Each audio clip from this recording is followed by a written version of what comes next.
चटा चट मार सुन के सासू दौड़ी आई, चटा चट मार सुन के सासू दौड़ी आई।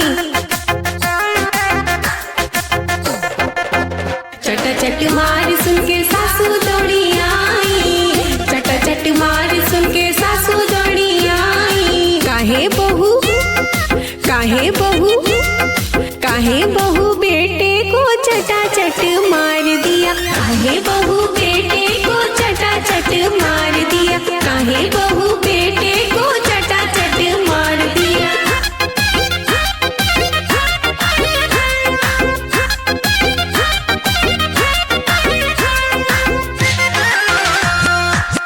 चटा चट मार सुन जेठानी दौड़ी आई, चटा चट मार सुन जेठानी दौड़ी आई।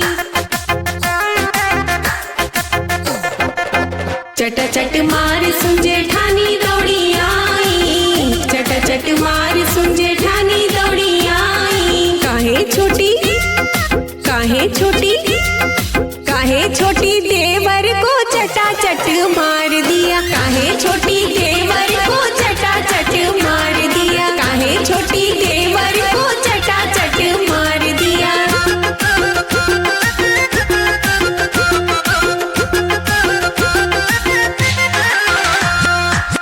चटा चट मार सुन के नंदी दौड़ी आई, चटा चट मार सुन के नंदी दौड़ी आई। चटा चट मार सुन के नंदी दौड़ी